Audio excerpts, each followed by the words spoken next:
कारकुनान पाकिस्तान की गरीब आवाम आज 6 मुख्तसर निकाल पे शाह साहब के टाइगर के इस्तेमाल के लिए हकीकी आजादी का मैसेज सुनने के लिए आज यहाँ पर जमा है। और ये आवाम बात कर चुकी है कि हमें गुलामी मंजूर नहीं है, हम आजाद कौम थे, आजादी चाहते हैं। अली भाई ये लोग तैयार हैं, बस खान साहब की काम का इंतजार है। आप इनको बताएं कि आपका जाने का जो मकसद था, खान साहब ने जिस मकसद के लिए भेजा है, ये आपको सुनने के मुंतजर है। मैं ज्यादा बात नहीं करूंगा क्योंकि हमारे लीडर बैठे हैं भाई आपको सुनने के लिए। मैं मरता फिर अपने तमाम कारकुनान का, अपने सीनियर कारकुनान का, अपने मेहमान का बहुत मशहूर हूँ कि मुख्तसर वक्त में आए। और अली भाई आपने पहली मरतबा तंजीम बनने के बाद आपने प्रोग्राम दिया, मलिक को इज्जत दी। इंशाअल्लाह ताला मलिक काम आपको पाकिस्तान तरीके इंसाफ अकेला बन के दिखाएगा। बहुत शुक्रिया। ये रात की घड़ियां खत्म, लेकिन 1 मिनट के लिए मैं हमारे फाउंडर मेंबर अनैत भाई को दूंगा कि उसमें 1 मिनट में अपनी बात खत्म करेंगे। बिस्मिल्लाहिर्रहमानिर्रहीम। टाइम की कमी है। अली जदी साहब हमारे सिंध के प्रेसिडेंट है, वो आपसे तफसीली बात करेंगे। मैं सिर्फ अली जदी साहब आपका, बिलाल गफ्फार साहब आपका, सैफ रहमान साहब और हमारी जो कराची की कैबिनेट और मलिर के हमारे जो कारकुन हैं, मैं आप सबका शुक्रिया अदा करता हूँ। और खासकर बिलाल नाजी आपका और आपकी पूरी टीम का, जो आपने शॉर्ट नोटिस पे बड़ा कामयाब प्रोग्राम का इनेकाद किया। मैं अली भाई आपकी मौजूदगी से फायदा उठाते हुए और गुजारिश करूंगा कि तंजीमों में इख्तिलाफात तो होते हैं, हम जमहूरी लोग हैं, हम अपने इख्तिलाफ भी रखते हैं, लेकिन जब पार्टी एक दफे फैसला कर दे तो हम इस पार्टी के फैसले के पाबंद हैं। मैंने मलिर के अंदर जितनी भी तंजीम बनी, मैंने सबको सपोर्ट किया। जहाँ जहाँ इख्तिलाफात होंगे घर भी हम सबको राजी किया। हो सकता है कि मेरी कराची की तंजीम से छोटे मोटे इख्तिलाफात हो, मैं एक चीज आपके मौके से फायदा उठाता जाऊँ, आप भी मजाक मुझे गालियां देते हैं, लेकिन मैं ये कहता जाऊँ एक परसेप्शन क्रिएट किया गया कि मैं ज्यादा वक्त पाकिस्तान में नहीं गुजारता, ये टोटली गलत है। मैं सिर्फ अपने लिए, अपने बच्चों के रोजगार के लिए मुझे मुल्क से बाहर जाना पड़ता है। अगर अल्लाह पाक ने मेरी रोजी मुल्क से बाहर लिख दी तो उसमें मेरा क्या कसूर?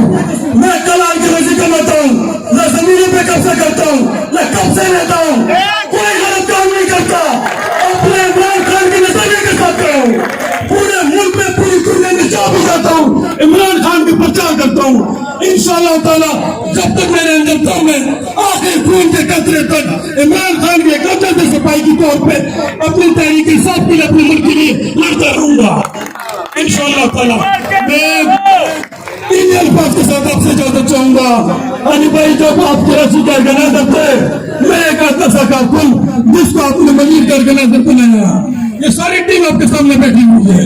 मैंने पूरी कोशिश की, दिन रात एक किया, उन लोगों को मैंने खड़ा किया जो पार्टी के नजरियाती लोग थे। इलेक्शन तो हार गए, लेकिन अल्लाह पाक का शुक्र है कि वो लोग अपने इलाकों के अंदर लीडर बन गए हुए हैं। ये तहरीक इंसाफ की कामयाबी है। मैं इन अल्फाज के साथ इजाजत चाहूंगा, क्योंकि टाइम की कमी है। इंशाअल्लाह ताला अली भाई, बिलाल भाई, सैफ रहमान भाई, आप जो भी फैसला करेंगे हम उसको फॉलो करेंगे इंशाअल्लाह ताला।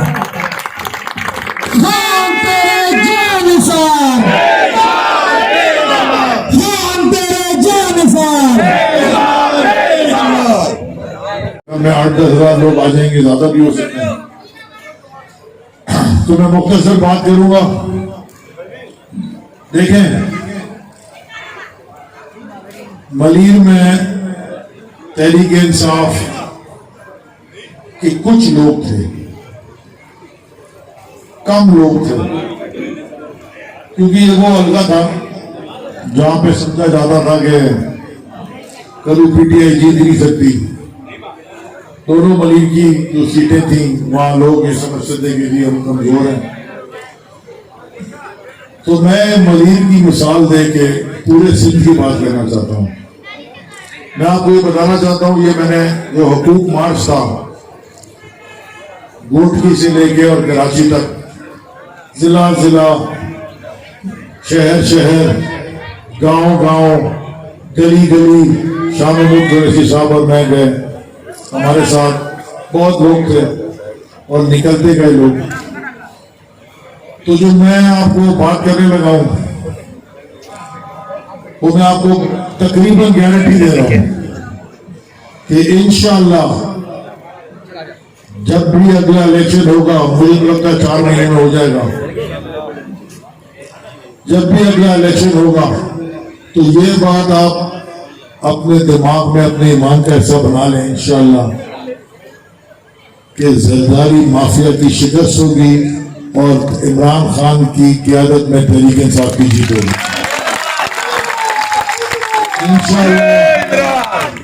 इंशाअल्लाह। सिंध के क्योंकि मिलते रहते हैं अक्सर जो बड़े बड़े नाम हैं, बड़े बड़े खानदान हैं, बड़े बड़े वडेरे हैं, वो अभी भी उनसे मिलता हूं तो वो अभी उनमें से कुछ कहते हैं हम सोच रहे हैं। मैं अब आपको बताता हूं और आपके तवस्सुल से उनको भी पैगाम देना चाहता हूं कि आपके सोचने का वक्त निकल गया। आपके पास मौका था कि सिंध के मजलूम और गरीब अवाम को डूबने से बचाते, कोई मुकाबले के लिए खड़े होते, लेकिन शायद आप कमजोर हैं। आप अपने इलाकों में बड़ी बड़ी गाड़ियां और वीगो और क्लैशनकॉफ वाले गाड़ी लेके घूमते हैं, इलाके के लोगों के ऊपर तो शायद आप दहशत कर सकते हो और करते रहे हैं, लेकिन असल में आप कमजोर हैं। आपकी जिंदगी की शुरू और खत्म हुई एक लैंड क्रूजर और एक रोलेक्स की गाड़ी रह गई है, इस पे आप खत्म हो बस।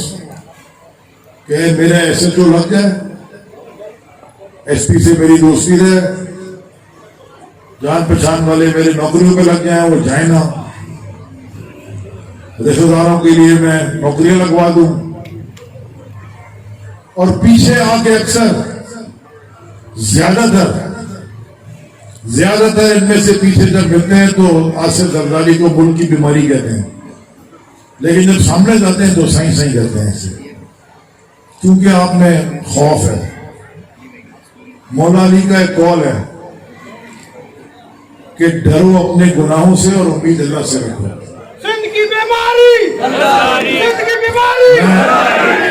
मैं दोबारा, अब मैंने ये सोचा है जब मैं तकरीर करूंगा मैं पहले इनसे मुखातिब हूँ, शायद किसी का जमीर जाग जाए, क्योंकि जो मुझे लगा उस 10 दिन के जो हुकूक मार्च के बाद मुझे ये लगा कि सिंध के बेशतर इलाकों में इंशाअल्लाह एक आम पढ़ा लिखा ईमानदार खुददार मेहनतकश वफादार सिंध के अंदर से कैंडिडेट खड़ा होगा और उस इलाके के बड़े वडेरे को तहरीक इंसाफ के वोट के साथ बहा देगा और MNA MPA बन जाएगा। जरूरत नहीं पड़ेगी, इनका दौर टूट गया, इनकी कमर भी टूट गई, समझ इनको भी तक नहीं आ रही। तो मैं ये सोचता हूं और समझता हूं कि जहां तक कराची की बात है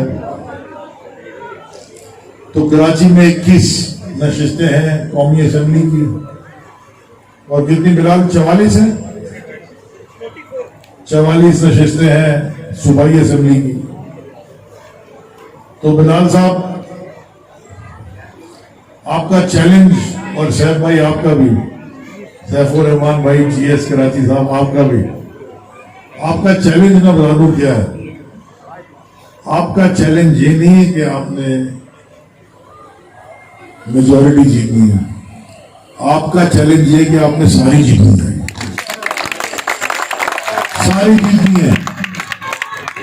आपका चैलेंज ये नहीं है कि मैं ये 3 यूसीओ पे जीत जाऊं, आपका चैलेंज ये कि कराची का मेयर अब तहरीक इंसाफ का होगा।